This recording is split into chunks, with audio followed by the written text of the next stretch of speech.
Hi Fin230 students.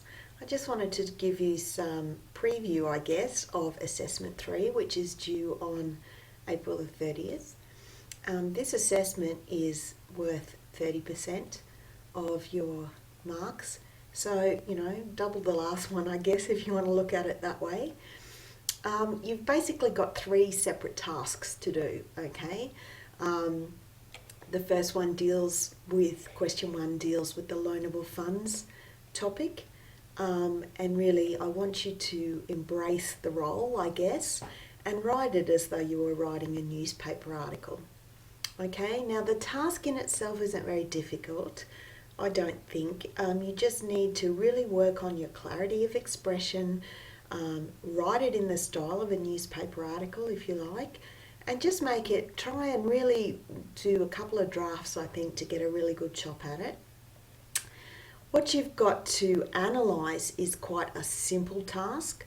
The main danger with loanable funds is that people tend to overcomplicate it.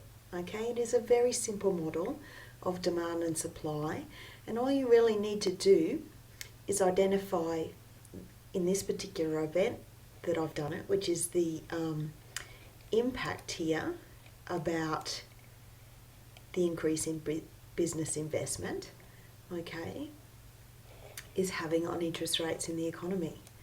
Okay, so you've been given an event. There's been an increase in business investment.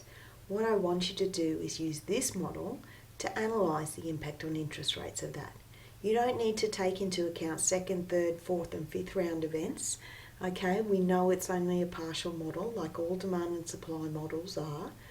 You just need to analyse that event while holding everything else constant. Okay, so you don't need to go down the foreign exchange road. You don't need to go down any roads at all, really. Okay, keep it simple and just analyse it very simply and clearly and define your model, and you'll be fine in that one. Okay, so if we then move down,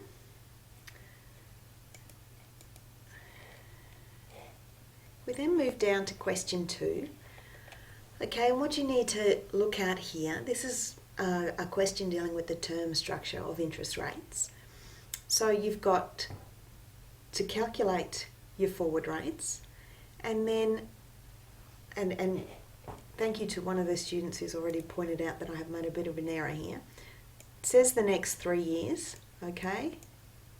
I want you to do 2, okay? So you only need to calculate the next 2 years, 1 year's rates, okay? You can only do that anyway with the data that I've provided.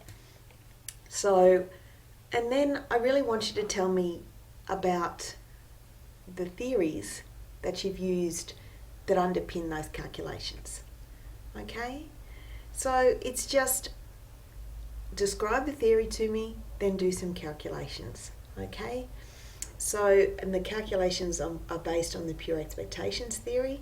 So that's what you really need to do. It's quite a straightforward task again, okay? Do not get hung up on the calculations of forward rates. People do. Try and understand the underpinnings first, okay? Because you've got to write 400 words on that, okay? The next question is a question on foreign exchange. The 2 major impacts on foreign exchange are inflation and interest rates. And what I'm asking you to do then is talk about those, okay? How is it going to impact on the Australian dollar relative to the US dollar? So you need to first off understand the link between inflation and exchange rate and interest rate and exchange rates, okay? I want you to do a little bit of a calculation there to demonstrate that.